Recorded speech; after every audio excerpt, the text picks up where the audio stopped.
Math mastery hub में आपका स्वागत है। आज हम यूपी बोर्ड 2024 में संपन्न हुए इंटरमीडिएट गणित विषय के प्रश्न पत्र संकेतांक 324 एफसी के क्वेश्चन नंबर 6 के पार्ट गा से हल करना प्रारंभ करेंगे। इसके पूर्व के प्रश्न संख्या 1 से 6 खा तक के प्रश्नों को इसके पूर्व हल किया जा चुका है, जिसका लिंक डिस्क्रिप्शन पर मिल जाएगा। उस लिंक पर जाकर के उससे पूर्व प्रश्न संख्या 1 से 6 खा तक के प्रश्नों को आप देख सकते हैं। अब हम हल करते हैं प्रश्न संख्या 6 का ग भाग। लिखा है वृत्त x square plus y square minus 2x equal to 8 से घिरे क्षेत्र का क्षेत्रफल ज्ञात कीजिए। तो देख रहे हैं वृत्त का समीकरण है x square plus y square minus 2x equal to 8 से घिरे क्षेत्र का क्षेत्रफल। तो वृत्त का समीकरण प्रश्न संख्या 6 का ग वृत्त का समीकरण है x square plus y square minus 2x equal to 8। यदि इसको हम सरल करें तो x square minus 2x plus y square equal to 8। यदि इसको हम पूर्ण वर्ग बनाएं तो x का होल स्क्वायर माइनस 2 इंटू पहला पद इंटू दूसरा पद अर्थात 1 से गुणा करेंगे। इसी 1 का स्क्वायर हमको दोनों साइड में जोड़ देना है। तो हमने 1 का स्क्वायर लेफ्ट हैंड साइड में जोड़ा और 1 का स्क्वायर राइट हैंड साइड में जोड़ दें। देख रहे हैं दोनों ओर समान पद जोड़ने में समान रहेगा। अब अगर इसको देखें तो प्रथम 3 पद हमारा A square minus 2ab plus B square के रूप में बन गया है। तो इसको हम लिख सकते हैं x माइनस 1 का whole square plus y square equal to 8 plus 1 9। तो देखें तो ये वृत्त का एक व्यापक समीकरण के रूप में बन गया। x माइनस 1 का whole square plus y minus 0 का होल स्क्वायर इक्वल टू 9 को 3 का स्क्वायर लिख सकते हैं। तो इससे स्पष्ट है कि वृत्त का केंद्र 1 0 और वृत्त की त्रिज्या 3 इकाई मिलेगी। तो इस कंडीशन में अगर हम चित्र बनाएं तो वृत्त का केंद्र देख रहे हैं 1 0 और वृत्त की त्रिज्या देख रहे हैं, त्रिज्या का मान 3 इकाई के बराबर मिलता है। त्रिज्या इक्वल टू 3 इकाई। तो ऐसी स्थिति में वृत्त देखेंगे तो इस प्रकार से बनेगा। वृत्त में देख रहे हैं हमने x अक्ष और y अक्ष खींचा, वो मूल बिंदु है। क्योंकि वृत्त का केंद्र 1 0 है तो ऐसी स्थिति में 0 1 2 3 4 इस स्थिति में बिंदु C वृत्त का केंद्र है, जिसके निर्देशांक 1 0 है। क्योंकि वृत्त की त्रिज्या 3 इकाई है, इसलिए केंद्र से देख रहे हैं इस साइड में ये हमारी 3 इकाई 1 2 3 और इस साइड भी 1 2 3। तो चूंकि ये केंद्र हमारा मूल बिंदु है, क्योंकि अक्षों का प्रतिच्छेद बिंदु ओ मूल बिंदु है और सी वृत्त का केंद्र है, तो यहां से यहां तक की दूरी क्योंकि सी का निर्देशांक 1 0 है 1 है, इसलिए इस स्थिति में बिंदु के निर्देशांक अगर इसका नाम हम ए दे दें तो ए का निर्देशांक 4 0 मिलेगा और इधर हमारा ए डैश मान लिया जाए तो इसका निर्देशांक माइनस 2 0। तो ऐसी स्थिति में अगर केंद्र से हम एक अक्ष पर लंब डाल दें तो वृत्त हमारा 4 बराबर भागों में बढ़ जाएगा। तो हम एक भाग का क्षेत्रफल निकाल करके 4 से गुणा कर देंगे तो पूरे वृत्त का क्षेत्रफल मिल जाएगा। इसमें अगर लिमिट देखें तो लिमिट हमारी 1 से लेकर 4 तक लगाना है और चतुर्थांश के क्षेत्रफल में 4 से गुणा कर देंगे तो अभीष्ट वृत्त का क्षेत्रफल मिल जाएगा। तो अभीष्ट वृत्त का जो क्षेत्रफल बराबर मिलेगा, क्षेत्रफल कह सकते हैं a इक्वल टू हमारा इंटीग्रेशन लिमिट मिल जाएगी 1 to 4 y dx। ये अभीष्ट वृत्त का क्षेत्रफल मिलेगा। ये हमारे एक चतुर्थांश का क्षेत्रफल है और पूरे वृत्त के क्षेत्रफल के लिए तो ये तो चतुर्थांश का क्षेत्रफल लिखा हुआ है, चतुर्थांश का क्षेत्रफल, और पूरे वृत्त के क्षेत्रफल के लिए इसमें हम 4 से गुणा कर देंगे तो अभीष्ट वृत्त का क्षेत्रफल जो मिलेगा वो हमारा वृत्त का क्षेत्रफल बराबर वृत्त का क्षेत्रफल equal to 4 into integration 1 to 4 y dx। यदि इसमें हम y का मान इस वृत्त के समीकरण से निकालें, वृत्त के समीकरण से देखिए वृत्त का समीकरण है x माइनस 1 का whole square plus y square equal to 9। इससे अगर हम y का मान निकालेंगे तो y इक्वल टू मिलेगा under root 9 minus x minus 1 का होल स्क्वायर। ये मान हम y के स्थान पर रख देंगे तो under root 9 minus x minus 1 का whole square into d x. तो देखें तो ये हमारा अंडर रूट ए स्क्वायर माइनस एक्स स्क्वायर के रूप में बन गया और अंडर रूट ए स्क्वायर माइनस एक्स स्क्वायर का फार्मूला होता है, अगर फार्मूला देखें तो integration under root A square minus x square d x equal to होता है half x under root A square minus x square plus A square sine inverse x अपान ए। तो ये इसका फार्मूला है। इसी फार्मूले के तहत हमको प्रयोग कर लेना है। तो अभीष्ट वृत्त का क्षेत्रफल ए बराबर मिलेगा 4 इंटू इंटीग्रेशन 1 टू 4। फार्मूले में मान रख देंगे। तो सबसे पहले तो y का मान 9 हमारा देख रहे हैं 3 का स्क्वायर बन रहा है, 3 का स्क्वायर माइनस x माइनस 1 का होल स्क्वायर dx। तो देख रहे हैं a के स्थान पर 3 मिला और x के स्थान पर हमारा x माइनस 1 लिखा है। अब हम फार्मूले का प्रयोग करेंगे तो अभीष्ट क्षेत्रफल a बराबर मिलेगा 4 इंटू हाफ x अंडर, बल्कि x के स्थान पर x माइनस 1 लिखा है तो x minus 1 into under root 3 का स्क्वायर माइनस x माइनस 1 का होल स्क्वायर। यानी फार्मूले के तहत x into under root A square minus x square plus A square. देख रहे हैं ए स्क्वायर हमारा 9 है, साइन इनवर्स x के स्थान पर चूंकि x माइनस 1 है अपान ए के स्थान पर 3 है। अब इसमें हमको लिमिट का प्रयोग कर लेना है। लिमिट देख रहे हैं दिया है 1 टू 4। सरल करेंगे तो 2 दुनाई 4, तो हमारा मिल जाएगा 2 इंटू, पहले अपर लिमिट लगाएंगे तो x के स्थान पर 4 रखना है तो 4 माइनस 1 इंटू अंडर रूट 3 का स्क्वायर माइनस 4 माइनस 1 का whole square plus 9 sine inverse x के स्थान पर 4, 4 माइनस 1 अपान 3। तो ये तो अपर लिमिट का प्रयोग हुआ माइनस।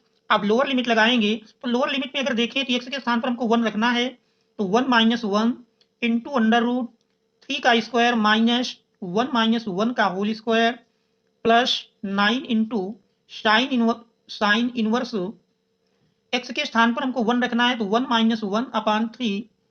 अब इसी को सरल कर लेंगे तो इक्वल टू 2 इंटू, देख रहे हैं 4 माइनस 1 3 इंटू अंडर रूट 3 का स्क्वायर माइनस 4 माइनस 1 3, 3 का स्क्वायर माइनस 3 का स्क्वायर कैंसिल होकर के 0 मिल जाएगा प्लस 9 साइन इनवर्स 3 अपान 3 कट करके 1 मिलेगा। तो ये हमारा अपर लिमिट का मान मिला माइनस लोअर लिमिट में अगर देखें तो लोअर लिमिट का मान मिला 1 माइनस 1 0, तो 0 से गुणा होगा तो ये हमारा 0 ही हो जाएगा प्लस 9 साइन इनवर्स 1 माइनस 1 0, 0 अपान 3 0।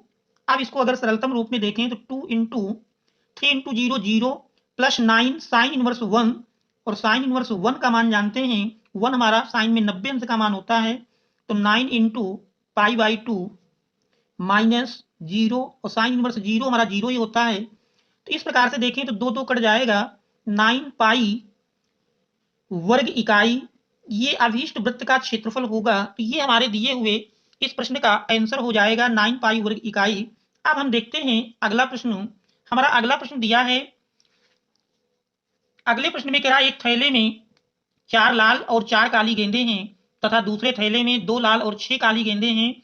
इनमें से एक थैले को यदृच्छा चुना जाता है और उसमें से एक गेंद निकाली जाती है जो लाल है। प्रायिकता ज्ञात कीजिए कि वह लाल गेंद पहले थैले से निकाली गई हो।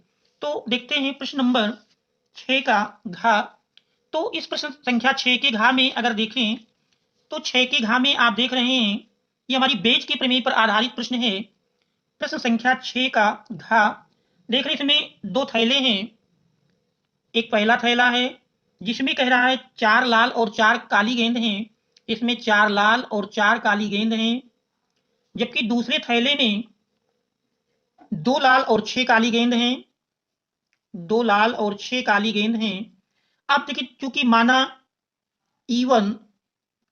E1 इक्वल टू पहले थैले को चुने जाने की घटना, पहले थैले को चुने जाने की घटना और E2 इक्वल टू दूसरे थैले को चुने जाने की घटना, दूसरे थैले को चुने जाने की घटना। क्योंकि 2 ही थैले हैं तो दोनों को चुने जाने की प्रायिकता समान होगी। क्योंकि 2 हैं तो 1/2 1/2 हो जाएगी। अगर 3 थैले होते तो 1/3 1/3 के क्रम में मिलता, तो 2 हैं तो दोनों की समान होगी। तो Pe1 equal to Pe2 equal to 1/2। अब प्रश्न में कह रहा है उनमें से एक गेंद निकाली जाती है जो कि लाल है। तो मान लेते हैं माना E इक्वल टू लाल गेंद चुने जाने की घटना, लाल गेंद चुने जाने की घटना। अब पहले थैले से लाल गेंद निकाले जाने की प्रायिकता मिलेगी PE/E1 इक्वल टू, पहले थैले से लाल गेंद निकलने की देख रहे हैं 4 लाल, जबकि टोटल 8 हैं, 4/8 सरल करते हैं 1/2 मिल जाएगा। इसी प्रकार दूसरे थैले से लाल गेंद निकाले जाने की प्रायिकता PE/E2 इक्वल टू, इसमें देखें तो लाल 2 हैं, जबकि टोटल 6 + 2 8 हैं, तो दूसरे थैले से लाल गेंद चुने जाने की प्रायिकता होगी 2/8। इसको सरल करते हैं, 2 1 कम 2, 2 चौको 8, 1/4 मिल जाएगी। इसके बाद अब प्रश्न कह रहा है कि उनमें से एक गेंद निकाली जाती है जो कि लाल है, यानी ये हमको ज्ञात है कि गेंद लाल है। अब हमको प्रायिकता ज्ञात करना है कि वह लाल गेंद पहले थैले से निकाली गई है, अर्थात P(E1/E) हमको ज्ञात करना है। इसमें हम बेज की प्रमेय सीधे लगाएंगे। बेज की प्रमेय तभी लागू होती है जब कोई घटना पहले से ज्ञात हो और उससे, इसे यहाँ पर ज्ञात है कि एक गेंद निकाली जाती है जो लाल है, तो ये हमको पहले से ज्ञात है। अब इस बात की प्रायिकता निकालना है कि वो लाल गेंद पहले थैले से निकाली गई हो, अर्थात हमको PE1/E का मान निकालना है। तो बेज की प्रमेय से इसका फार्मूला बनेगा PE into PE1 into PE/E1, PE1 into PE/E1 अपान PE1 into PE/E1 plus PE2 into PE/E2। इसी में हमको मान रख देना है PE1 PE2, देख रहे हैं दोनों 1/2 हैं, तो PE1 1/2, PE/E1 का मान भी 1/2 आया है, अपान PE1 1/2 इंटू PE/E1, ये भी देख रहे हैं 1/2 है, प्लस PE2 का मान 1/2 है, इंटू PE/E2, ये हमारा 1/4 है। सरल करेंगे तो सरल करने पर आप देख रहे हैं, सरल करने पर इसका मान मिलेगा 1/2 इंटू 1/2, हर से देख रहे हैं 1/2 को हम कॉमन कर लें तो मिलेगा 1/2 प्लस 1/4, 1/2 कैंसिल कर दिए, तो 1/2 अपान लाशा लेंगे 4 मिल जाएगा।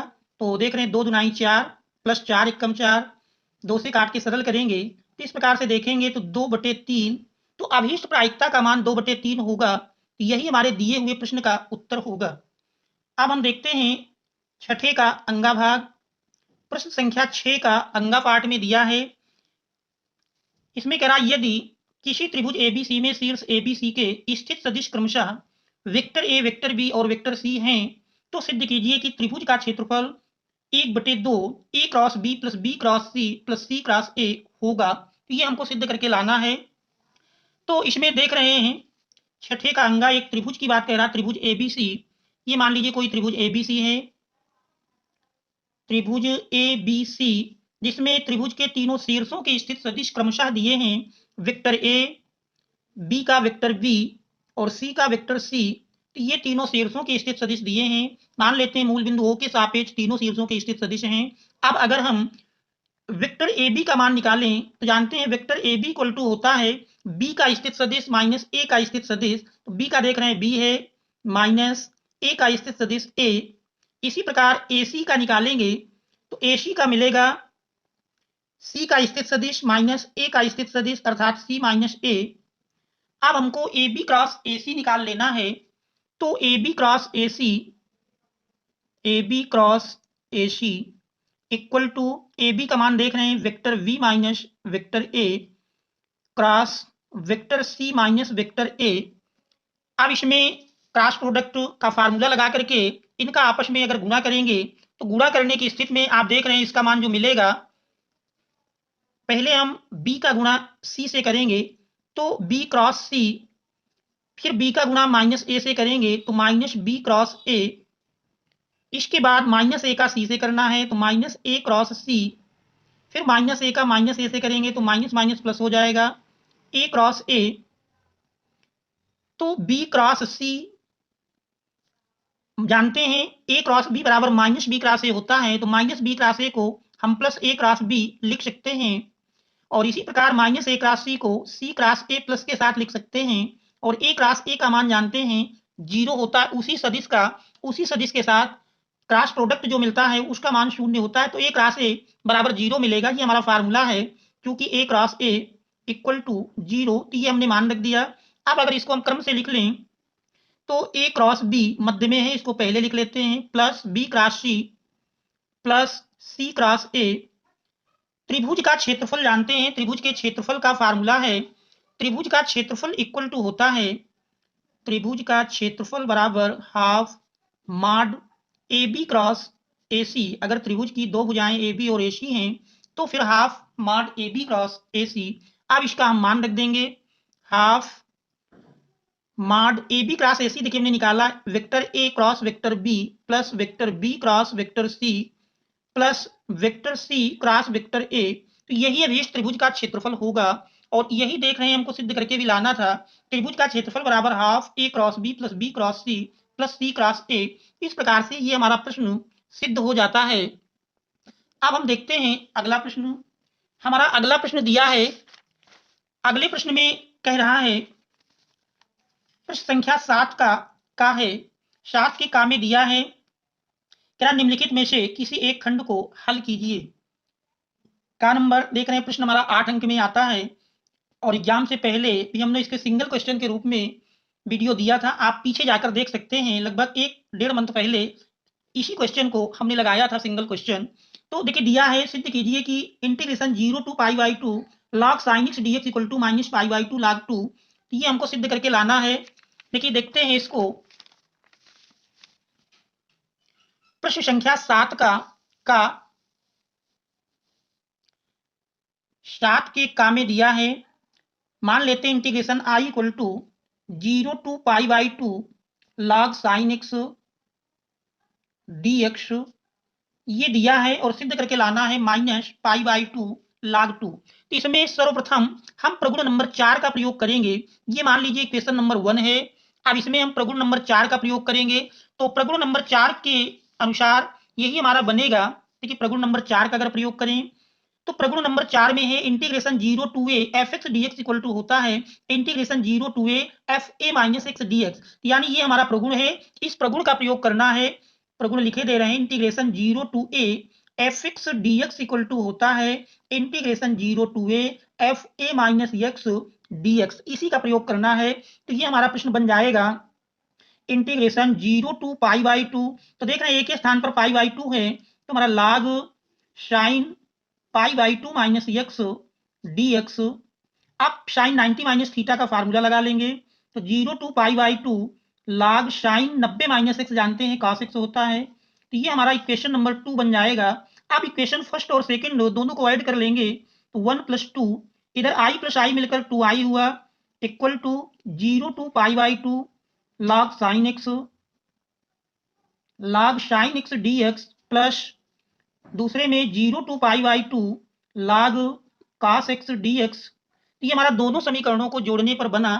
अब इसमें देख रहे हैं 0 टू पाई बाई 2 ये दोनों पर है, तो log sine x plus log cos x dx। तो log m plus log n का फार्मूला जानते हैं, log mn होता है, तो फार्मूले का प्रयोग करेंगे, तो 0 से पाई बाई 2 log mn के रूप में हो जाएगा, तो log sine x into cos x dx। देखिए अब यहाँ पर साइन x cos x के साथ अगर 2 होता तो 2 साइन x cos x यानी साइन 2x का सूत्र बन जाता। तो इसके लिए हम 2 से अंश और हर दोनों में गुणा और भाग कर लेंगे, तो यही हमारा बन जाएगा। देखिए 2 से हम अंश और हर में गुणा और भाग कर लेते हैं, तो 0 से pi by 2 log 2 sine x cos x upon 2, हमने अंश और हर दोनों में 2 से गुणा कर दिया। अब ये बन जाएगा 0 से pi by 2 log 2 sine x cos x sine 2x upon 2 dx। तो देख रहे हैं log m अपान n के रूप में बना, और log m अपान n का फार्मूला होता है log m minus log n। तो log m के स्थान पर देख रहे हैं साइन 2x है, तो ये इसको हमने अलग कर दिया, और log n वाला पद इसको अलग लिख लेंगे, 0 से पाई बाई 2 log 2 dx। इस प्रकार से देख रहे हैं प्रश्न हमारा 2 भागों में विभक्त हो गया।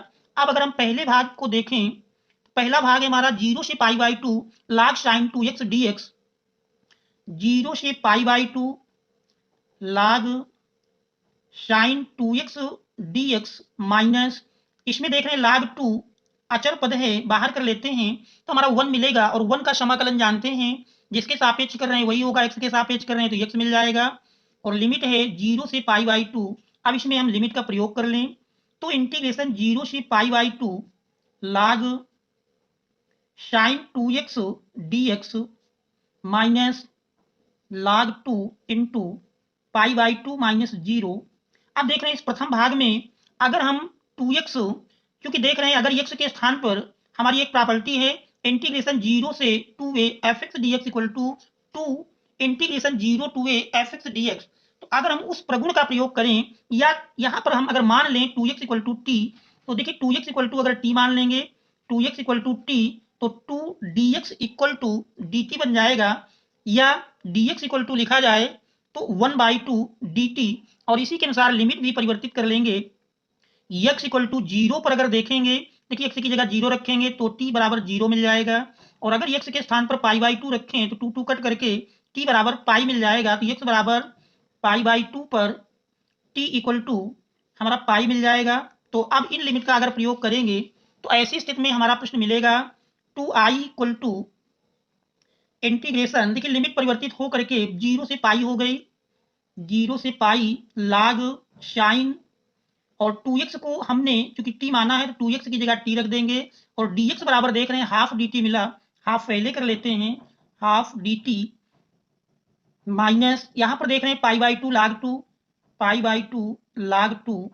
अब इसमें देख रहे हैं अगर पाई से घटाते हैं तो जिस प्रगुण की हम बात कर रहे हैं प्रगुण हमारा है इंटीग्रेशन 0 से 2a fx dx equal to होता है integration 0 to a fx dx। इस प्रगुण का प्रयोग करेंगे और ये प्रगुण हमारा तब लागू होगा जब इंटीग्रेशन यानी f2a minus x equal to fx के हो, तो यहाँ पर देखिए लागू होता है log साइन 180 माइनस टी करेंगे तो log साइन टी के ही बराबर मिलेगा। तो इस प्रगुण के प्रयोग करके हम लिख सकते हैं, यहाँ लिमिट में देखिए 2 से भाग दे दें और बाहर 2 से गुणा कर लें, यही बन जाएगा हाफ इंटू 2 इंटीग्रेशन 0 से π/2 log sine T dt minus π/2 log 2।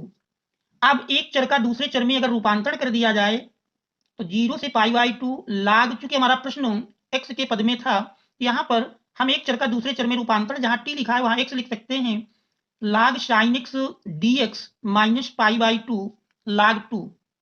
तो देख रहे हैं ये हमारा 0 से π/2 log sin x dx, ये ऊपर समीकरण नंबर 1 दिया गया था, यहाँ देख रहे हैं 0 से π/2 log sin x dx, ये हमारा इक्वेशन नंबर 1 है जो कि हमने i के बराबर माना था। इसके स्थान पर हम i लिख सकते हैं, अगर इसके स्थान पर i लिख देंगे तो बन जाएगा 2i equal to i minus π/2 log 2। i पक्षांतर करके लेफ्ट हैंड साइड में लाएंगे तो 2i minus i equal to minus π/2 log 2, तो r2i से i घटाएंगे i equal to minus π/2 log 2। तो इस प्रकार से हमको यही सिद्ध करके लाना था इंटीग्रेशन 0 से π/2 log sin x dx log sin x dx equal to minus π/2 log 2। इस प्रकार से हमारा प्रश्न सिद्ध हो जाता है, प्रूव्ड। अब हम देखते हैं अगले प्रश्न में दिया है, अगले प्रश्न में कह रहा है 7वें का खा नंबर है इंटीग्रेशन 0 से pi x dx upon a square sine square x plus b square cos square x का मान ज्ञात कीजिए। तो देखते हैं प्रश्न 7 का खा,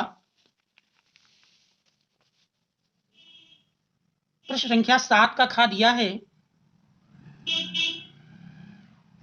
इंटीग्रेशन i इक्वल टू मान लेते हैं 0 से पाई x dx अपान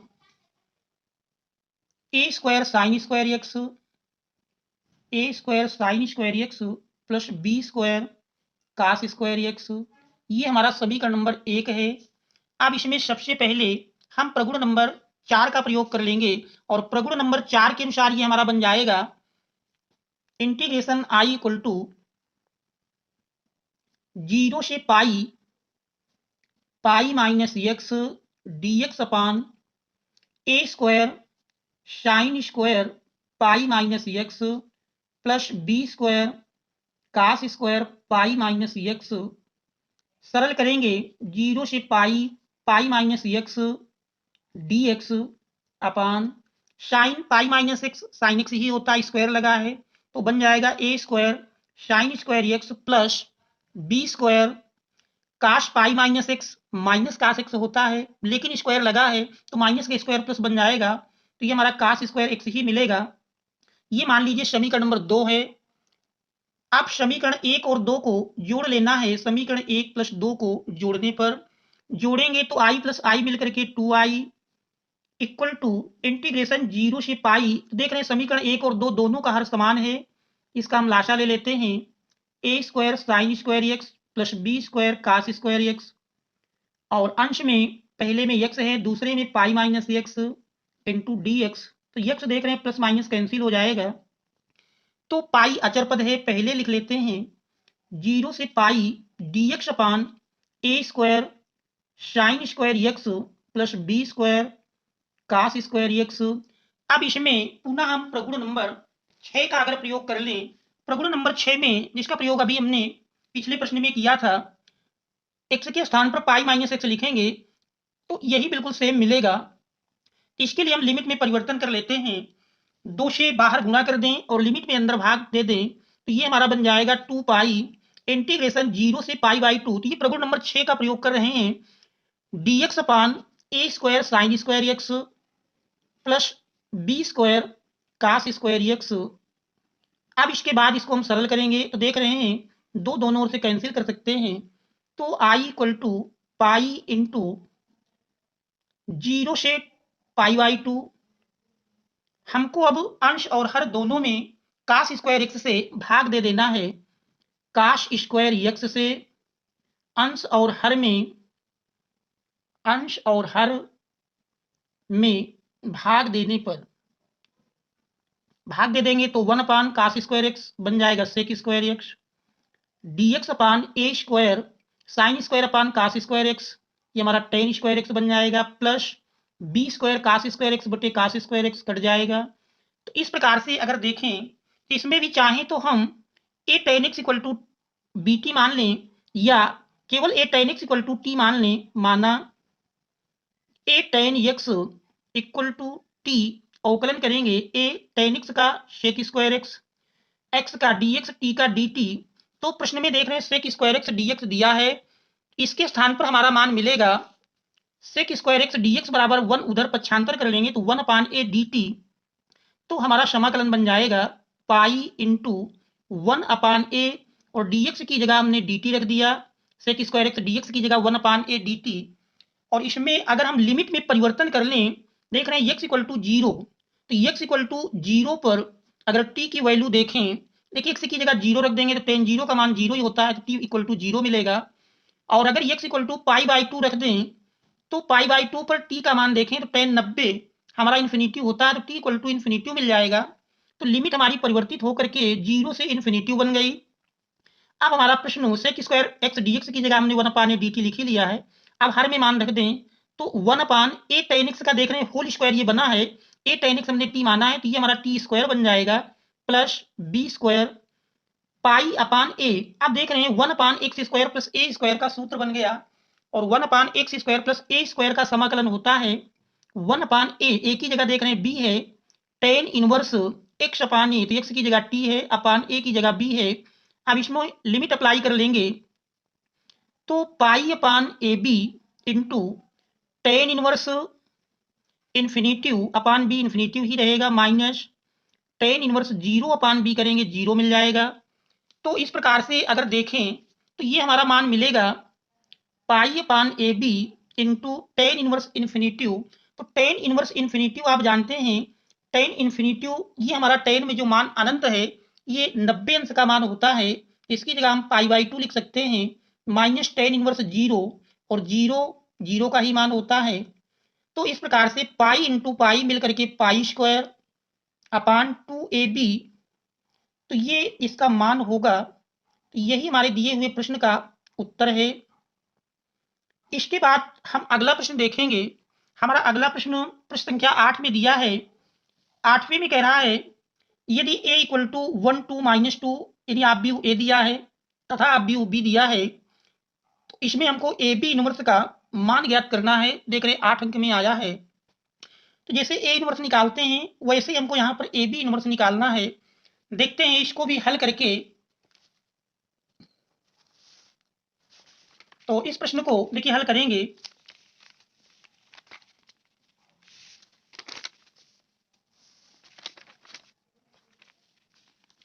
सबसे पहले तो ये हमारा प्रश्न दिया है, प्रश्न संख्या 8 है और 8 में लिखा है, देखिए 8 में दिया हुआ है क्या निम्नलिखित में से किसी एक खंड को हल कीजिए। तो 8 के काम में आव्यूह ए और आव्यूह बी दिया है, तो इसको हम लिख लेते हैं। प्रश्न संख्या 8 का आव्यूह ए का मान है 1 2 -2 -1 3 0 0 -2 1 और आव्यूह बी का मान दिया है 3 -1 1 -15 6 -5 5 -2 2। अब इनसे पहले हम ए बी का मान निकालेंगे, फिर ए बी इनवर्स ज्ञात करेंगे। तो समझते हैं ए बी कैसे निकालेंगे। ए बी को हल करने की प्रक्रिया आप जानेंगे। ए बी का मान कैसे ज्ञात करते हैं। सबसे पहले हम आव्यूह ए और बी का आपस में गुणा करेंगे, ए इंटू बी, इसका मान निकालेंगे। तो आव्यूह के गुणन की प्रक्रिया इस प्रकार चलती है, इधर से हमको पंक्ति लेकर चलना है और इधर से स्तंभ लेकर चलेंगे। अर्थात 1 इंटू 3, 1 और 3 का गुणनफल करेंगे, 1 गुणे 3 प्लस फिर -1 और -1 का गुणा होगा, -1 इंटू -1 प्लस फिर 0 इंटू 1, 0 इंटू 1। इसके बाद अब दूसरी पंक्ति और दूसरे आव्यूह में पहला स्तंभ, इनका भी आपस में इसी तरह गुणा करना है। तो 2 इंटू 3, 2 इंटू 3, फिर इसके बाद plus 3 into -1, 3 into -1 plus -2 into 1, -2 into 1। इसके बाद इस तीसरी पंक्ति का ऐसे ही कर लेंगे, तो -2 into 3 plus 0 into -1 plus 1 into 1।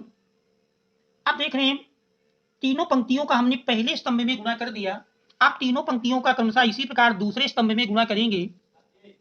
तो 1 इंटू 3, 1 इंटू 3 प्लस -1, बल्कि 1 इंटू दूसरे स्तंभ में करना है, तो 1 इंटू -15 होगा, -15, फिर -1 इंटू 6 डायरेक्ट लिख देते हैं, -1 और 6 का गुणा -6। इसके बाद 0 का गुणा -5 से करेंगे, 0 हो जाएगा। इसके बाद दूसरी पंक्ति में देखें, 2 गुणे -15, तो -15 गुणे 2 -30, फिर 3 गुणे 6, 6 त्रिक 18, -2 गुणे -5, तो माइनस माइनस प्लस हुआ, 2 पंचे 10। तीसरी पंक्ति से देखेंगे, -2 -15, माइनस माइनस प्लस हुआ, 15 दुनाई 30, और 0 का गुणा 6 में होगा तो 0 हो जाएगा। 1 का गुणा -5 में करेंगे तो -5। इसके बाद तीसरे स्तंभ में और करना है, 1 गुणे 5 करते हैं, 5 मिलेगा, फिर -1 गुणे -2 हमारा +2 हो जाएगा, और 0 गुणे 2 करते हैं तो 0 मिल जाएगा। इसके बाद दूसरी पंक्ति में 2 गुणे 5, 2 पंचे 10, 3 गुणे -2, 3 दुनाई 6, -2 गुणे 2 -4, अब -2 गुणे 5 -10, 0 गुणे -2 0, 1 गुणे 2 2। अब इसको सरल करके लिख देंगे तो हमारा आव्यूह ए का ए बी का मान मिलेगा 3 + 1 + 0, 6 - 3 -2 -6 + 0 + 1, और ये मान हमारा मिलता है 1 गुणे -15 -15 -6 और -30 + 18 10 28, तो -30 + 28, 30 से 5 घटा दिए 25 मिल जाएगा, और ये हमारा 5 + 2 7, और 10 6 4 10 -10 -10 0 हो जाता है। -10 + 2, तो प्लस माइनस घट जाएगा, चिन्ह बड़ी संख्या का, 10 से 2 घटा दिए 8 मिला। अब इसके बाद और सरल करेंगे तो देख रहे हैं 3 + 1 मिलकर के 4 मिला, 6 -5 यानी 1, -6 + 1 -5, -15 -6 मिलकर के 15 6 21, -30 + 28 -2, और ये हमारा 25, 7 0 -8। तो ये हमारे ए बी का मान मिला। अब इसके बाद हम इसका मापांक निकालेंगे, अर्थात इसके सारणिक का मान ज्ञात करेंगे। तो इसके सारणिक के मान में मॉड ए बी हमारा मिलेगा, पहली पंक्ति को लेकर प्रसार कर दें 4 इंटू, देखिए 4 इंटू पहली पंक्ति पहला स्तंभ छोड़ देंगे तो -2 गुणे -8, माइनस माइनस प्लस हुआ 8 दुनाई 16, माइनस 25 गुणे 0 0 हो जाएगा। फिर माइनस माइनस 21 है तो माइनस माइनस प्लस हो जाएगा, और इसमें हमारा 1 गुणे -8 माइनस, और फिर हमारा -5 में 0 से गुणा होगा 0 हो जाएगा, प्लस 7। इसके संगत हमारा 1 गुणे 25 25 मिल जाएगा, माइनस 5 दुनाई 10, सरल कर लेंगे 16 चौको 64, प्लस माइनस माइनस 21 और 8 का गुणनफल करेंगे 8 1 8, 8 दुनाई 16, प्लस 25 से 10 घटाएंगे 15 मिल जाएगा, 15 सत्ते 105। तो इस प्रकार से प्लस प्लस जोड़ेंगे तो 105 और 64 मिल करके 5 4 9 6 1 169 माइनस 168, अर्थात 1 के बराबर मिल जाता है। इसके बाद हमको इस ए बी जो आव्यूह तैयार हुआ है इसके सह गुणनखंड निकालेंगे। ए बी के सह गुणनखंड अर्थात ए बी 1 1, इसका मान निकालेंगे। तो इनके लिए आप चिन्ह जानते हैं, चिन्ह जो हमारे होते हैं plus minus plus, minus plus minus, plus minus plus, इस प्रकार से चिन्ह लेकर चलना है। तो पहले में हमारा चिन्ह प्लस, और इसके संगत उपसारणिक अगर देखें तो -2 -8 का गुणा करेंगे तो माइनस माइनस प्लस हुआ 8 दुनाई 16, माइनस 25 गुणे 0 0, तो इस तरह से इसका मान 16 मिला। अब ए बी 1 2, ए बी 1 2 में अर्थात इस एलिमेंट के लिए चिन्ह जानते हैं माइनस, और इसमें हमारा 1 गुणे -8 अर्थात -8, माइनस माइनस 5 गुणे 0 करते हैं 0 मिल जाएगा, तो माइनस माइनस प्लस हुआ तो ये 8 के बराबर मिला। ए 1 3 अर्थात इसका चिन्ह प्लस है। इसमें अगर देखेंगे तो इसके संगत 1 गुणे 25 25 मिल जाएगा, माइनस माइनस फिर -5 -2 का गुणा 5 दुनाई 10, इस प्रकार से 25 से 10 घटा देंगे 15। इसके बाद हम ए बी, तो ये 1 1 1 2 1 3, अब ए बी 2 1 निकालेंगे, इसका चिन्ह माइनस होता है। इस अवयव के सापेक्ष अगर देखेंगे तो ये हमारा छूटेगा, इसका गुणा इसके साथ 21 और 8 माइनस माइनस प्लस हुआ 8 1 8, 8 दुनाई 16, इसके बाद 25 और 7 का गुणनफल करेंगे 25 सत्ते 175, हल करेंगे माइनस 168 माइनस 175, तो ये माइनस में मिलेगा, माइनस माइनस प्लस हुआ घटा के लिख दें, 15 से 8 घटाएंगे 7। इसके बाद बी 2 2, इसका चिन्ह देख रहे हैं प्लस, इस एलिमेंट के लिए निकालेंगे।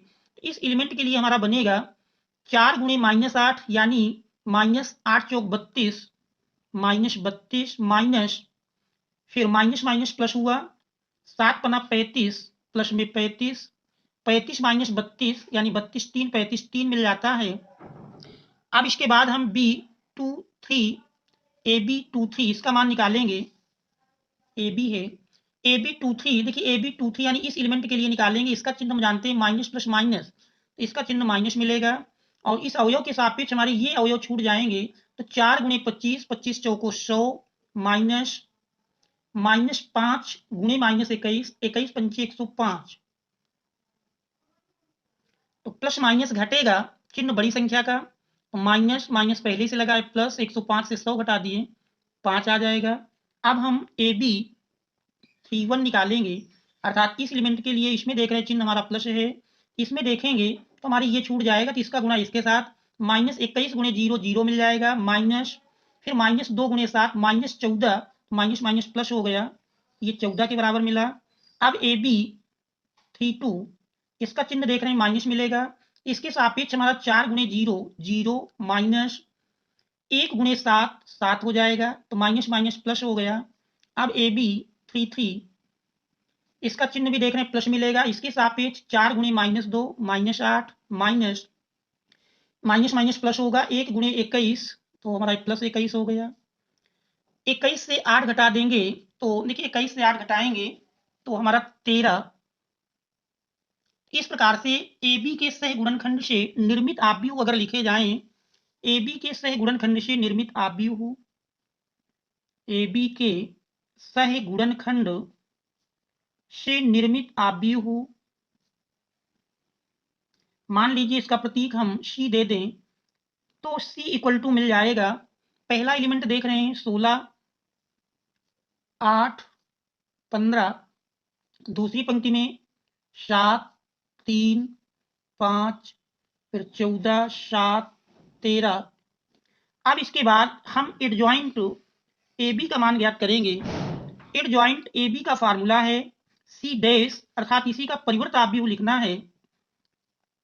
पहली पंक्ति पहला स्तंभ बन जाएगी 16, 8, 15, दूसरी पंक्ति दूसरा स्तंभ बनाएंगे 7, 3, 5, और तीसरी पंक्ति तीसरा स्तंभ 14, 7, 13। तो ये हमारा एडजॉइंट AB का मान मिला। अब हमको A इनवर्स निकालना है, AB का इनवर्स, बल्कि AB का इनवर्स इक्वल टू फार्मूला है 1/mod AB into adjoint AB। Adjoint AB, तो mod AB का मान हमने देखिए निकाला है, mod AB इक्वल टू 1 मिला है, तो 1/1 इंटू एडजॉइंट AB 16, 8, 15, 7, 3, 5, 14, 7, 13।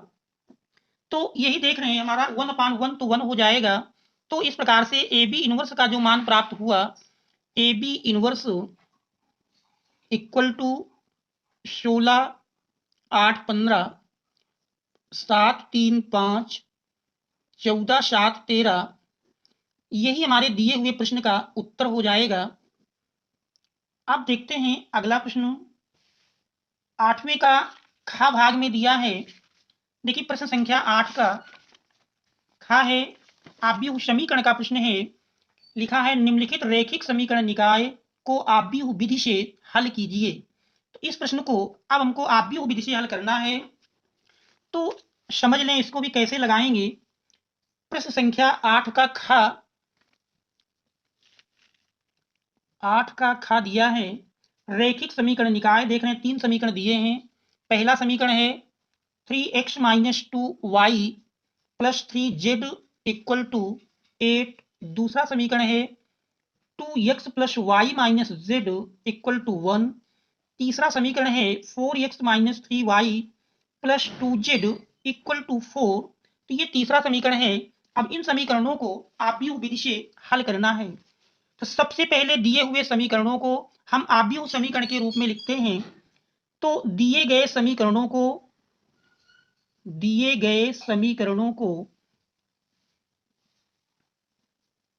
आव्यूह समीकरण AX = B के रूप में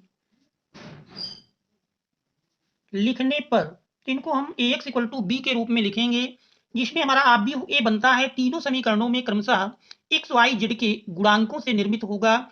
पहले समीकरण में जो गुणांक होंगे वो पहली पंक्ति में आ जाएंगे, 3 - 2 3, फिर दूसरे में 2 1 -1, और तीसरे में 4 - 3 2, और x हमारा x, y, z equal to B में राइट हैंड साइड में जो अचर संख्याएं हैं वो आ जाएंगी 8, 1, 4। इसके बाद सबसे पहले हम जो आव्यूह A बना है इसके सारणिक का मान निकालेंगे, अर्थात mod A निकालने की प्रक्रिया पहली पंक्ति को लेकर प्रसार कर दें। तो 3 × 1 × 2 2 -3 -1 का गुणा करेंगे 3 मिल जाएगा। फिर -2 पहले ही से है +2 हो जाएगा, और इसके सापेक्ष ये छूटेगा, 2 का गुणा 2 से किए 4 माइनस, फिर 4 गुणे -1 -4, तो माइनस माइनस प्लस बन जाता है, +3 × 3 के सापेक्ष ये छूटेगा, 2 गुणे -3 -6 -4 और 1 का गुणनफल 4।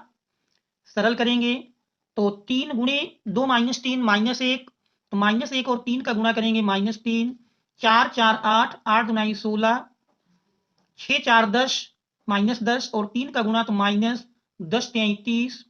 तो इस प्रकार से देखें तो 30 और 3 मिलकर के 33 प्लस में 16, तो 16 × 9 32 1 33, अर्थात सरल करने पर इसका जो मान मिला माइनस में 17 मिल जाएगा। अब हम ए के सह गुणनखंड निकालेंगे।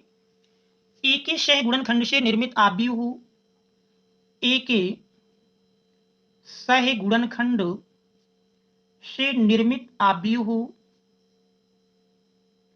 निर्मित आव्यूह में पहले हम A11 देखेंगे। चिन्ह जानते हैं, प्लस होता है पहले का। 1 गुणे 2 2 मिलेगा, माइनस -3 -1 का गुणा 3, सरल किए 2 -3 -1।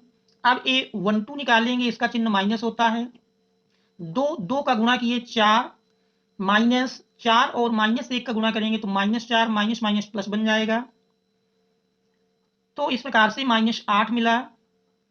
A13 का मान अगर निकालें तो A13 हमारा बनेगा 2 गुणे -3 यानी कि -6, -4 और 1 का गुणनफल 4 मिल गया। सरल किए 6 4 10 -10। अब हम A21 का मान निकालेंगे। A21 देखें, इसका चिन्ह माइनस मिलेगा और इसके सापेक्ष हमारा ये छूटेगा। -2 और 2 का गुणा किए -4, -3 और 3 का गुणा -9, तो माइनस माइनस प्लस 9 हो जाएगा। और सरल करते हैं, 9 से 4 घटाएं 5, माइनस लगा है -5। इसके बाद हम A22 का मान निकालेंगे। A22 का मान अगर हम निकालें, A22 देखिए, A22 का जो मान मिलेगा इसमें चिन्ह हमारा प्लस रहेगा और इसके संगत हमारा ये छूटेगा, तो इसका गुणा इसके साथ करेंगे। 3 दुनाई 6, 3 दुनाई 6 माइनस 4 3 12, 6 माइनस 12 अर्थात -6। अब हम A23 का मान निकालेंगे, चिन्ह इसका माइनस होता है। A23 के संगत छूटेगा, इसका गुणा इसके साथ करेंगे तो 3 और -3 का गुणा -3 और -3 का गुणा तो -9, माइनस माइनस प्लस हो जाएगा। 4 दुनाई 8, इनको भी सरल कर लें तो -9 + 8 -1 और माइनस प्लस हो गया। अब हम तीसरी पंक्ति के और निकाल लेंगे। A31, तो 31 का चिन्ह प्लस ही आएगा और इसके सापेक्ष हमारा उपसारिक ये बनेगा। इनका आपस में गुणा करेंगे तो -2 -1 का गुणा 2 मिल जाएगा और फिर -1 गुणे 3 -3, 2 -3 -1। इसके बाद A32 का मान निकालेंगे तो A32 देखिए हमारा मिलेगा। A32 का मान अगर निकालें तो A32 चिन्ह हमारा माइनस है और इसके सापेक्ष हमारा ये छूट जाएगा, तो 3 गुणे -1 यानी -3 और -2 तिहाई 6, सरल किए -9 प्लस 9 हो गया। A33 इसका भी मान निकाल लेंगे। A33 का मान अगर देखें तो इसका चिन्ह प्लस है और इस अवयव के सापेक्ष तीसरा स्तंभ तीसरी पंक्ति छूटेगा। 3 और 1 का गुणनफल 3 माइनस 2 गुणे -2 -4, माइनस प्लस हो गया, तो 4 3 7। अब A के सह गुणनखंड से निर्मित आव्यूह, सह गुणनखंड से निर्मित आव्यूह को अगर हम लिखें, A के सह गुणनखंड से निर्मित आव्यूह मान लीजिए C बना, तो C = ये मिल जाएगा। C का मान लिखें, देख रहे हैं A11 -1, फिर A12 हमारा -8 है, इसके बाद -10, 21 -5, 22 -6, 23 1 दिया है और इसके बाद 31 -1 +9 और 7। ये A के सह गुणनखंड से निर्मित आव्यूह का मान मिला। अब हम एडजॉइंट A लिखेंगे। एडजॉइंट A जानते हैं, निर्मित आव्यूह का परिवर्त आव्यूह लिख देना है। परिवर्त आव्यूह से तात्पर्य है पंक्ति और स्तंभ का आपस में रूपांतरण कर देंगे। -1 -5 -1 -8 -6 9 -10 1 7। अब इसके बाद x = देख रहे हैं A 1 B आव्यूह समीकरण से मिलेगा। यहाँ पर A 1 और B का मान रख देंगे। तो A 1 = x = A 1 B, तो पहले हम A 1 का मान निकाल लें। A 1 के लिए आप फार्मूला जानते हैं। A 1 = होता है adjoint A upon mod A, 1 upon mod A into adjoint A। मान रख देते हैं। मॉड A देख रहे हैं मिला है, मॉड A का मान -17 आया है और एडजॉइंट A एडजॉइंट पे हमारा मिला -1 -8 -10 -5 -6 1 -1 9 और 7। अब इसके बाद x equal to a inverse b में हम ए इनवर्स और बी का मान रख करके आपस में गुणा करेंगे। तो -1/17 ए इनवर्स -1 -8 -10 -5 -6 1 -1 9 7 और b का मान देख रहे हैं दिया था 8 1 4 के बराबर। तो पहले इनका हम गुणनफल निकाल लेंगे। गुणनफल निकालेंगे तो ये मिलेगा -1/17 इंटू -1 और 8 का गुणा किए -8 -5 1 का गुणा -5 -1 और 4 का गुणा करेंगे -4। दूसरी पंक्ति में -8 8 का गुणा 8 अठाई 64 फिर 9 और 1 का गुणा 9 मिलेगा। और इसके बाद देखिए -8 8 का गुणा -64 -6 1 का गुणा किए तो -6 और 1 का गुणा -6 मिलेगा और 9 4 का गुणा तो ये हमारा -6 फिर 9 और 4 का गुणा 9 चौको 36। तीसरी पंक्ति देखते हैं -10 8 का गुणा 10 अट्ठे 80। इसके बाद 1 और 1 का गुणा करेंगे 1 मिलेगा फिर 7 चौक 28। अब इसी को पहले सरल करेंगे -8 5 13 4 17 -17 हुआ। इसमें देखें तो 64 6 70 और 70 से 36 घटाना है तो 10 से 6 घटा 4 और हमारा 10 से 6 घटा 4 बचा इधर 6 से 3 घटा 3 चिन्ह बड़ी संख्या का माइनस। और इधर देखें तो -80 प्लस में 28 1 29 यानी 80 से 29 घटाएंगे तो 10 से 9 घटा 1 बचा 7 और 7 से 2 घटाएंगे 5। अब अगर -17 से आप भाग दे दें तो -17 से भाग देंगे -17 बटे -17 1 मिल जाएगा -34 बटे -17 2 मिल जाएगा और -51 बटे -17 17 51 3 मिल जाएगा।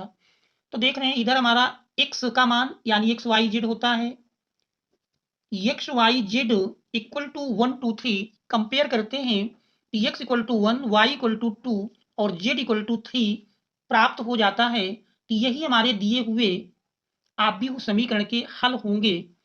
अब हम किसी एक इक्वेशन में रख करके जांच करते हैं कि हमारा जो आंसर आया है वो सही है या गलत है। देखिए आव्यूह समीकरण जो हमारे दिए थे किसी भी समीकरण में रख दें, जैसे तीनों में रखेंगे तो तीनों समीकरणों को ये मान संतुष्ट होने चाहिए। जैसे पहला समीकरण है 3x - 2y + 3z = 8। X Y Z के क्रमशः 1 2 3 मान मिले हैं। देखिए x की जगह अगर हम 1 रखते हैं तो 3 और 1 का गुणनफल 3 मिलेगा। फिर -2 गुणे y2 है तो -4 हुआ -4 और z का मान 3 3 त्रिक 9। तो देख रहे हैं 9 3 12 12 से 4 घटाएंगे 8 राइट हैंड साइड 8 दी है तो इसका मतलब जो हमारे मान निकले हैं तो हमारे मान सही हैं। यही हमारे दिए हुए प्रश्न का उत्तर हो जाएगा। अब इसके बाद देखते हैं प्रश्न संख्या 9। प्रश्न संख्या 9 में दिया है निम्नलिखित में से कह रहा किसी एक खंड को हल कीजिए अवकलन कीजिए। तो देख रहे हैं का और खा दो पार्ट हैं और इनमें से किसी एक को करना है। तो पहले भाग को पहले हम हल करते हैं तत्पश्चात इसका दूसरा भाग भी हल करेंगे। पहला भाग दिया है देखिए पहले भाग में अवकलन कीजिए y इक्वल टू लिखा है प्रश्न संख्या 9 का y इक्वल टू ये हमारा प्रश्न है y इक्वल टू 10x की पावर काट x y equal to 10x की पावर काट x प्लस साइन x की पावर काश x ये दिया हुआ है और इसका अवकलन करना है। तो यहाँ पर देख रहे हैं चर की घात चर दोनों में लगी है।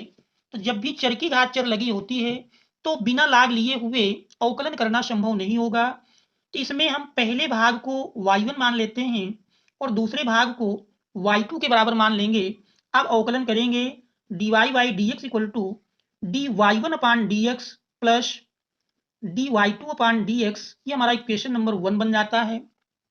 अब हम y1 को लेकर चलेंगे y1 इक्वल टू 10x की पावर काट x दोनों ओर का लाग लेंगे दोनों ओर का लाग लेने पर दोनों ओर का लाग लेंगे तो ये हमारा बन जाएगा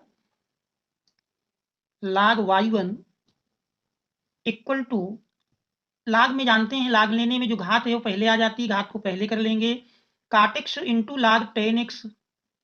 अब अवकलन करेंगे लाग y1 का 1/y1, फिर y1 का dy1/dx इक्वल टू, इस साइड में देख रहे हैं दो फलन है, पहला फलन दूसरा फलन, तो दो फलनों के गुणन का सूत्र लगाना है।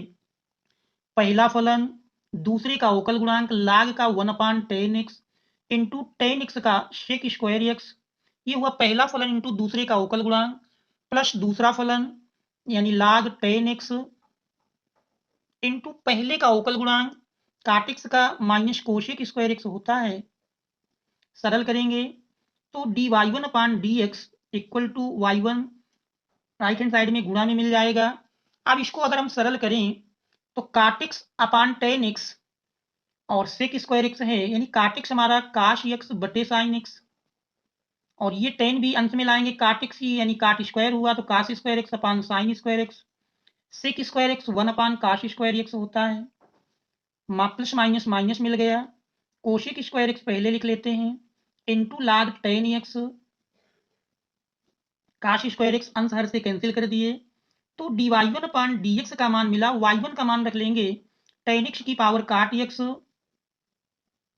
इंटू 1/साइन स्क्वायर एक्स यानी cosec square x minus cosec square x into लाग 10x, चाहे तो कोशिक स्क्वायर एक्स कॉमन कर सकते हैं, कोशिक स्क्वायर एक्स यदि कॉमन कर लें तो 10x की पावर काट x into cosec square x, शेष बचा 1 माइनस लाग 10x, ये हमारा इक्वेशन नंबर 2 बन जाता है। इसके बाद हम y2 को लेकर हल करेंगे। y2 हमारा है साइन x की पावर काश x, इसमें भी हम दोनों ओर का लाग ले लेंगे, तो दोनों ओर का लाग लेंगे तो लाग y2 इक्वल टू, घात पहले आ जाएगी काश x इंटू लाग साइन x। अब लाग y2 का अवकलन 1/y2 इंटू dy2/dx, इधर दो फलन के गुणन का सूत्र लगाएंगे, पहला फलन दूसरे का अवकल गुणांक 1/sin x into sine x का cos x, प्लस दूसरा फलन पहले का अवकल गुणांक cos x का होता है माइनस साइन x। सरल किए तो सरल करने में dy2/dx, y2 right hand side में ले जाएंगे गुणा में मिलेगा, कास कास मिलकर के काश square x upon sine x, plus minus minus sine x into log sine x, y2 का मान रख दें, y2 हमने माना था साइन एक्स की power cos x into cos square x, sine x को चाहे तो अंश में लिखेंगे कोशिक एक्स लिख सकते हैं, बाकी हर में आप साइन एक्स के रूप में भी लिख सकते हैं, तो minus sine x into log sine x, ये हमारा इक्वेशन नंबर 3 बन जाएगा। आप समीकरण 2 और 3 से मान को समीकरण 1 में रख दें तो dy/dx इक्वल टू dy1/dx देख रहे हैं हमारा समीकरण नंबर 2 में है tan x की पावर काट x into cosec square x into 1 minus लाग tan x, तो इस प्रकार से प्लस समीकरण 3 से dy2/dx का मान रख लेंगे, तो ये हमारा मिला है साइन x की power cos x into cos square x cosec x minus sine x into log sine x, तो यही हमारे dy/dx का मान होगा, अर्थात दिए हुए प्रश्न में अवकलन की बात कह रहा था तो अवकल गुणांक निकल आएगा, अर्थात ये हमारे दिए हुए प्रश्न का उत्तर होगा। तो देख रहे हैं प्रश्न काफी आसान है, थोड़ा लॉन्ग अवश्य है लेकिन है आसान। इसके बाद इसका अंतिम प्रश्न है 9 का खा नंबर दिया है, इसमें क्या फलन f(x) इक्वल टू 3/10 x की power 4 minus 4/5 x cube minus 3x square plus 36/5x plus 11 के लिए वो अंतराल ज्ञात करना है जिसमें कह रहा वो वर्धमान ह्रासमान हो। तो ऐसी स्थिति में हम जानते हैं अंतराल निकालना है, फलन दिया है तो वर्धमान और ह्रासमान की स्थिति में हमको अंतराल ज्ञात करना है। इस प्रकार के प्रश्नों को हम इस प्रकार से हल करते हैं। प्रश्न संख्या दी हुई है, देख रहे हैं 9 का खा नंबर। प्रश्न 9 का खा, f x equal to 3/10 x की power 4 -4/5 x cube minus 3x² plus 36/5 x plus 11। पहला कार्य होता है इसका हम x के सापेक्ष अवकलन कर लें। f डैश x निकालेंगे 3/10 x की पावर 4 का मिलेगा 4x³ माइनस 4/5 x³ का 3x² minus 3 into 2x plus 36/5 into 1 plus 11। देख रहे हैं अकेला अचर है, 0 हो जाएगा। इसके बाद इसको अगर सरल करें तो सरल करने में देख रहे हैं 4 3 12 या 2 से काट के सरल कर लें। 2 पंचे 10, 2 दुनाई 4, तो 3 Dunai 6/5 x³ minus 4 3 12/5 x² minus 3 Dunai 6x plus 36/5। अब हम f डैश x को 0 के इक्वल करके पहला कार्य है हम x का मान निकाल लेंगे। और जैसे ही x का मान निकल आता है, देखिए f dash x equal to 0 के बराबर करते हैं, तो इसमें हमारा दिया है तो हम साथ में ही लासा ले लें। लासा 5 5 और 5, तो इसका लासा देखिए 5 मिल जाएगा। 6x³ माइनस 12x² माइनस 6 पंचे 30x प्लस 36 बराबर 0। इसको सरल करेंगे तो देख रहे हैं इसके प्रत्येक पद से 6 कॉमन मिल रहा है, और 6 को अगर कॉमन कर लिया जाए तो यही हमारा बन जाएगा x³ माइनस 6 दुनाई 12 यानी कि 2x² माइनस 6 पंचे 30 5x प्लस 6 छंग 36 इक्वल टू 0, अर्थात x³ minus 2x² minus 5x plus 6 equal to 0। तो देख रहे हैं ये हमारा एक शेषफल प्रमेय का व्यंजक बन गया। और इस व्यंजक को अगर हम हल करें, इस व्यंजक को हल करेंगे तो देखेंगे क्या रखने पर इसका शेषफल 0 मिलता है। तो देखिए अगर x के स्थान पर हम 1 रख दें, x इक्वल टू 1 रखने पर 1 का क्यूब माइनस 2 इंटू 1 का square minus 5 into 1 plus 6 equal to 0। तो देख रहे हैं 1 का क्यूब 1 प्लस 6 यानी 7 माइनस 2 माइनस 5 माइनस 7। इसका मतलब x माइनस 1 व्यंजक का एक गुणनखंड है। एक गुणनखंड मिल गया। अब इसके अन्य गुणनखंड और निकाल लेंगे तो इसका सीधे आप इसमें भाग दे दीजिए, इसके अन्य गुणनखंड प्राप्त हो जाएंगे। देखिए x माइनस 1 का अगर हम x³ minus 2x² minus 5x plus 6 में भाग दे दें, x² बार ले जाएंगे, x³ माइनस x² घटाएंगे, x³ कैंसिल हो गया, तो ये हमारा माइनस x² माइनस 5x, तो ये हमारा माइनस x बार जाएगा, माइनस x² प्लस x घटाएंगे प्लस माइनस कैंसिल हो गया, माइनस माइनस जुड़ गया, माइनस 6x प्लस 6, तो माइनस 6 बार ले जाएंगे तो minus 6x minus minus plus हुआ, फिर घटाएंगे तो देख रहे हैं कैंसिल होकर के। तो इसका दूसरा हमारा गुणनखंड जो प्राप्त हुआ, इसके दूसरे गुणनखंड का मान मिला x² माइनस x माइनस 6 बराबर 0। तो 6 के खंड करना है कि घटाने पर 1 मिले, 3 Dunai 6, x² minus 3x plus 2x minus 6 बराबर 0।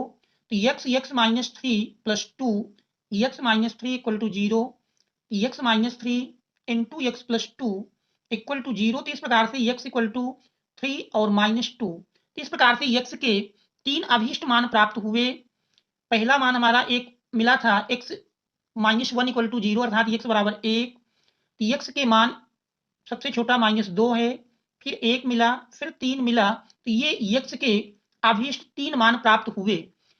अब दिए हुए अगर हम संख्या रेखा खींचें, संख्या रेखा में ये हमारा प्लस इन्फिनेटिव, इधर माइनस इन्फिनेटिव, प्लस इन्फिनेटिव, पहला है माइनस 2, मान लीजिए इसको हम डिवाइड कर लें, माइनस इन्फिनेटिव से माइनस 2, दूसरा माइनस 2 से 1 के बीच, फिर 1 से 3 के बीच और 3 से इन्फिनेटिव के बीच। तो माइनस इन्फिनेटिव से माइनस 2, ये मान लीजिए माइनस 2 है, ये बिंदु हमारा 1 है और ये हमारा 3 है। तो इस तरह से ये अंतराल माइनस इन्फिनेटिव से माइनस 2, दूसरा माइनस 2 से माइनस 2 से 1 के बीच, फिर 1 से 3 के बीच और 3 से इन्फिनेटिव के बीच। तो अब ये हमारे देखिए 4 अंतराल प्राप्त होते हैं। और प्रश्न में पूछ रहा था कि वो अंतराल ज्ञात कीजिए जिसमें वह वर्धमान और ह्रासमान है।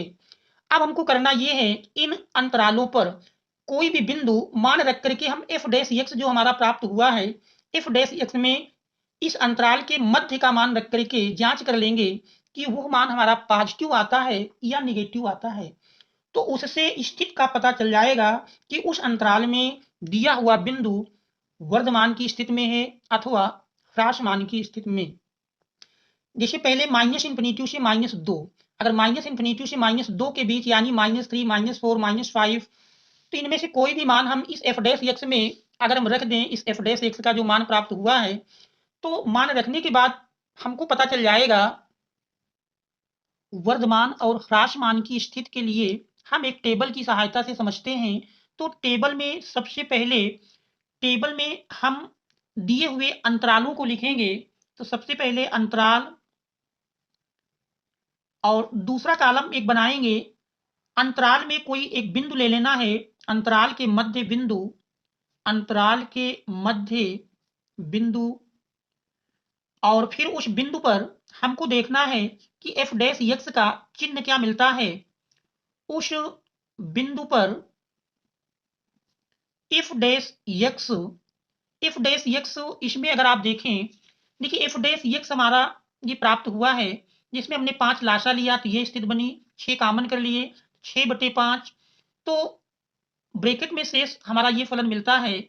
और इसके जब हमने गुणनखंड किया, पहले जांच में पता चला कि x-1 गुणनखंड है, और तत्पश्चात भाग दिए तो ये दूसरा गुणनखंड, जिसके गुणनखंड करने में x-3 x+2 और प्राप्त हुए हैं। तो इस प्रकार से इन गुणनखंडों में रखने पर और आसानी से मान मिलेगा।